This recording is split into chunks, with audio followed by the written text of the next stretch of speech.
Question क्या है, find the cube root of the following numbers by prime factorization method.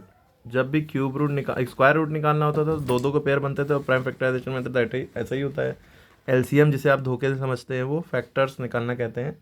एक number के जब भी निकलता है वो फैक्टर निकलते हैं, दो नंबर के कमांडली कॉमा लगा के निकलता है वो एलसीएम होता है। ठीक है, तो क्यूब रूट निकालना है प्राइम फैक्टराइजेशन मेथड से। तो कैसे करते हैं, जैसे 64 छोटा नंबर लिया है, फिर उसके बाद हम 8th क्लास की बुक का बताएंगे। पहले ये हर क्लास के लिए कॉमन है तो हम बेसिक एकदम सवाल बता दें। क्यूब रूट कैसे निकालते हैं, तो 3 3 का पेयर बनते हैं, ये भी याद रखिएगा। करेंगे कैसे, देखिए 64 हमने यहाँ पर उतारा। अब लास्ट डिजिट हमें इवन दिख रहा है, क्या दिख रहा है, इवन। जब लास्ट डिजिट इवन दिखता है तो हम 2 के टेबल, इवन मतलब जोड़ा 2 के टेबल में आना चाहिए। आखिरी का डिजिट 4 है, 2 के टेबल में आता है, ठीक है, तो 2 से ले जाएंगे। 2 के टेबल में 6 3 बार में आता है, 2 3 ज़ा 6, 2 2 ज़ा 4, ठीक है। 2 32 ज़ा 64, मतलब 32 का टेबल 32 बार बढ़ाएंगे 64 आ जाएगा, ठीक। फिर हमने देखा 2 इवन है, फिर 2 से ले जाएंगे, देख लिए। 2 16 ज़ा 32, या ऐसे समझिए 2 1 ज़ा 2 बचा 1, 2 12 हो गया, 2 6 ज़ा 12, ठीक। अभी भी ये इवन है, फिर 2 से करेंगे। 2 8 ज़ा 16, ठीक। अभी भी ये इवन है, फिर 2 से करेंगे। 2 4 ज़ा 8, अभी भी इवन है, फिर 2 से करेंगे। 2 2 ज़ा 4, अभी भी इवन है, फिर 2 से करेंगे। 2 1 ज़ा 2, ओके।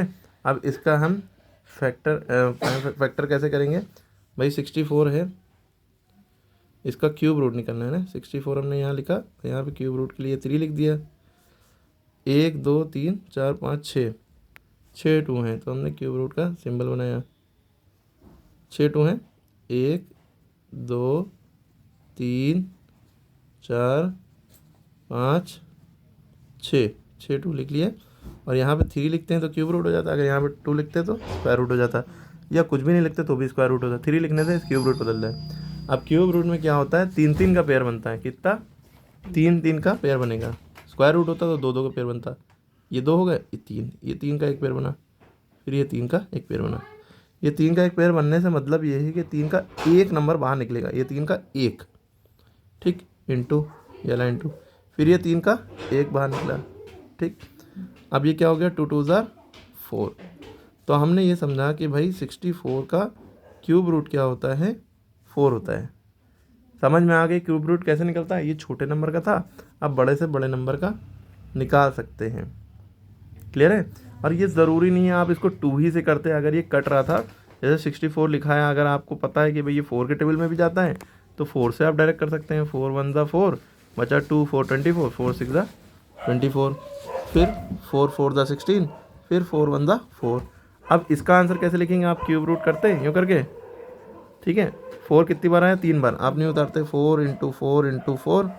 अब इसका पेयर 3 3 का एक पेयर बनता है, तो 4 का 3 का एक पेयर बनता है, 4 डायरेक्ट ही आंसर आ जाता है। क्यूब रूट ऑफ 64 डायरेक्ट आप ऐसे भी कर सकते थे 4, और ऐसे भी कर सकते हैं, ठीक है। आप कई तरीके से कर सकते हैं। हाँ, अच्छा, इन्होंने एक क्वेश्चन पूछा कि मान लीजिए सर ये 3 3 के पेयर बन गए। मान लीजिए कोई नंबर ऐसा होता जिसमें एक पेयर ना बनता, तो फिर इसका क्यूब रूट कैसे निकलता। तो मान लिए कि ये 2 जो है ये कितनी बार आया, 1 2 3 4 और 5 बार आया। मान लीजिए कोई ऐसा नंबर था जिसमें 2 5 बार आया, तो आपने 3 का एक पेयर बनाया और एक नहीं बन पा रहा है, तो इन 3 का तो एक बाहर निकाल दिया क्यूब रूट से, इन 3 का 2 बाहर निकाल दिया। अब अंदर ये 2 बचे रह गए, तो ये क्यूब रूट के अंदर ही रहेंगे। 2 2 ज़ा 4, तो ये ऐसे लिखा जाएगा 2 क्यूब रूट ऑफ 4। समझ में आ गई बात। इस तरह स्क्वायर रूट में एक नंबर अगर एक्स्ट्रा बचता है तो वो छोड़ देते हैं, वो रूट के अंदर ही रहता है। ओके, तो आई होप सो कि ये बेस्ट वीडियो होगी आपको क्यूब रूट वगैरह समझने के लिए, स्क्वायर रूट समझने के लिए। तो इसको अब ये देख के अब आप ये सारे सवाल कर लेंगे। बड़े से बड़े सवाल है, वैसे आप नीचे मतलब इनमें छोटे सवाल ये वाला करिएगा पहले, ये वाला भी करने की कोशिश करिए, करके कमेंट में आंसर बताइए। जो कर लेगा उसको समझ में आ गया, ठीक है।